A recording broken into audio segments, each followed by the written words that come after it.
जय श्री कृष्ण। स्वागत है आपका दिव्य प्रीत गाथा में, जहाँ हर कथा में छिपा है प्रेम, करुणा और भगवान की लीला का गहरा रहस्य। पिछले भाग में आपने सुना कैसे श्री कृष्ण का जन्म हुआ और वे गोकुल पहुंचे। आज सुनिए अगली अद्भुत कथा, कृष्ण का बालपन और पूतना वध की दिव्य लीला। गोकुल में जैसे ही बालक कृष्ण का जन्म हुआ, पूरा गांव मानो खिल उठा। हर घर में दीप जले, गायों की घंटियां बजी और सब मजे से झूमने लगे। नंद के घर आनंद भयो जय कन्हैया लाल की, नंद के घर आनंद भयो जय कन्हैया लाल की। माँ यशोदा ने जब पहली बार अपने लाल को गोद में लिया, उनकी आंखों से प्रेम के आंसू बहने लगे। छोटे से कान्हा ने मुस्कुरा कर देखा, मानो स्वयं ब्रह्मांड उनके नेत्रों में झलक रहा हो। नंद बाबा ने उत्सव मनाया, गायों को मिठाई खिलाई, गांव वालों को दान दिया। हर कोई उस दिव्य शिशु को देखने दौड़ पड़ा। दिन बीतते गए और छोटा कृष्ण बड़ा होने लगा।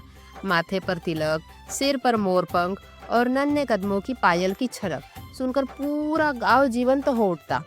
जब माँ यशोदा उन्हें दूध पिलाने बैठती तो वे बार बार मुस्कुराते हुए माखन की हांडी को देखते। यशोदा जी कहती, अरे लल्ला, पहले दूध पी लो फिर माखन खाना। पर कान्हा की आंखों में शरारत चमकती रहती। कभी गायों की पूंछ पकड़कर चलते, कभी मिट्टी में खेलते, तो कभी अपनी पायल से खुद को ही बहलाते। सारा गोकुल उनके बाल रूप पर मोहित था। हर कोई कहता, यह तो कोई साधारण बालक नहीं है, यह तो स्वयं नारायण है। उधर मथुरा में राजा कंस को चैन नहीं था। उसे हर रात एक ही सपना आता कि कोई बालक उसकी ओर दौड़ रहा है, हाथ में बंसी, आंखों में मुस्कान और उसके सिर पर मृत्यु का संकेत। वह भयभीत होकर जाग उठता। कंस ने अपने दुष्ट राक्षसों को बुलाया और कहा, मथुरा और उसके आसपास जन्मे हर बालक को मार डालो, कहीं वही 8वां पुत्र जीवित न रह गया हो। उनमें से एक राक्षसी थी पूतना। वह सुंदर स्त्री का रूप धारण कर सकती थी, परंतु भीतर से थी अत्यंत घातक। कंस ने आदेश दिया, जाओ पूतना, जहां भी वह बालक छिपा हो, उसे अपने विष भरे स्तनपान से मार डालो। एक दिन गोकुल के ऊपर आकाश में अंधेरा छा गया, हवा स्थिर हो गई, पक्षी मौन हो गए। तभी एक अत्यंत सुंदर स्त्री गांव में आई। गले में मोतियों की माला, केशों में फूल, चेहरे पर कोमल मुस्कान। गोकुल की स्त्रियां उसे देखकर बोली, देखो कितनी सुंदर नारी है, अवश्य कोई देवी होगी। वह धीरे धीरे नंद बाबा के घर पहुंची। माँ यशोदा बाहर किसी काम में व्यस्त थी।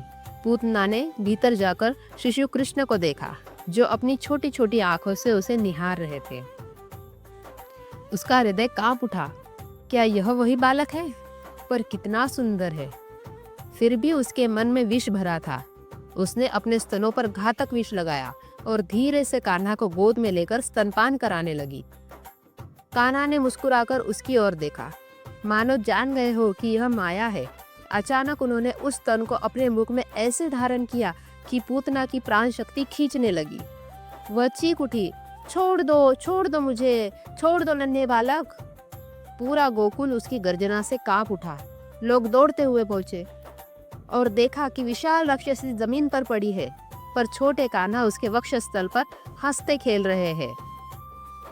यशोदा जी दौड़ी और कान्हा को अपनी गोद में लिया। कांपते हुए बोली, लल्ला, तू ठीक तो है ना?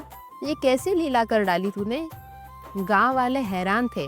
जिस राक्षसी को देखकर देवता भी डरते थे, वह एक नन्हे बालक के स्पर्श से मर गई। वासुदेव जी को जब यह समाचार मिला, उनकी आंखों से आंसू निकल आए। यह तो वही लीला है जो केवल प्रभु ही कर सकते हैं। देवता भी आकाश से पुष्प वर्षा करने लगे, जय श्री कृष्ण, जय गोपाल।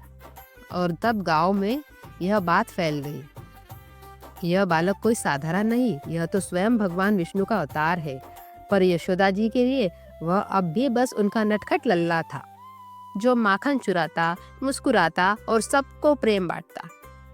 इस प्रकार श्री कृष्ण ने अपने बाल्यकाल में ही असुर पूतना का वध कर संसार को यह संदेश दिया कि सच्चाई और मासूमियत में सबसे बड़ी शक्ति होती है। अगले भाग में सुनिए कृष्ण की माखन चोरी और गोपाल बाल मित्रों की लीला, केवल दिव्य प्रीत गाथा पर। जय श्री कृष्ण। प्रेम और भक्ति से जुड़िए हमारे साथ। धन्यवाद। अगर आपको ये कहानी पसंद आए तो सब्सक्राइब करें और दिव्य प्रीत गाथा के साथ प्रेम भरी कहानियों का आनंद लेते रहें।